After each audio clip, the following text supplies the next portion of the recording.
Cerita misteri perjalanan pulang. Saya masih ingat malam itu, ketika saya memutuskan untuk pulang ke rumah. Setelah menghadiri acara reuni dengan teman-teman lama di sebuah kafe di pusat kota. Cuaca malam itu cukup dingin dan hujan mulai turun dengan derasnya. Saya memutuskan untuk menggunakan taksi untuk pulang, karena khawatir tentang keamanan dan keselamatan. Setelah menunggu beberapa menit, taksi akhirnya tiba. Saya langsung masuk ke dalam taksi dan memberikan alamat rumah saya kepada supir. Perjalanan dimulai dengan lancar, namun saya mulai merasa sedikit tidak nyaman ketika supir mengambil rute yang tidak biasa. Saya bertanya kepada supir tentang rute yang diambil, namun ia hanya tersenyum dan mengatakan bahwa ini adalah rute tercepat. Semakin lama, saya merasa semakin tidak nyaman. Saya melihat sekitar dan menyadari bahwa kita sudah jauh dari jalan utama. Saya mulai merasa takut dan bertanya kepada supir tentang lokasi kita.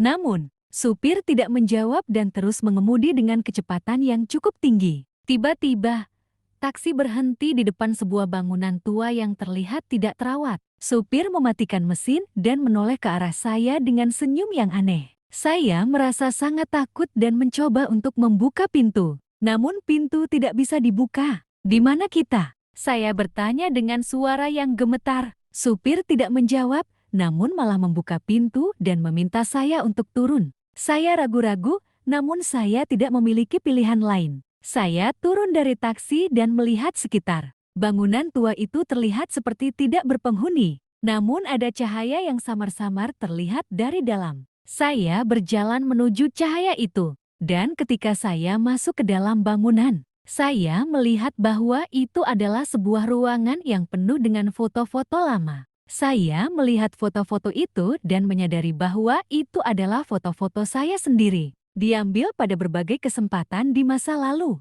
Saya merasa sangat heran dan takut. Siapa yang mengambil foto-foto itu dan mengapa mereka menyimpannya di sini? Saya mencoba untuk mencari jawaban. Namun tidak ada yang bisa menjawab pertanyaan saya. Tiba-tiba, saya mendengar suara langkah kaki yang datang dari belakang. Saya menoleh ke belakang dan melihat sosok yang tidak asing. Itu adalah saya sendiri, atau setidaknya, itu adalah versi lain dari saya. Selamat datang di rumah, kata versi lain dari saya dengan senyum yang aneh. Saya merasa sangat bingung dan takut. Apa yang terjadi? Apakah saya sedang bermimpi? Atau apakah ini kenyataan? Saya tidak tahu apa yang terjadi selanjutnya. Namun saya tahu bahwa saya tidak akan pernah melupakan malam itu.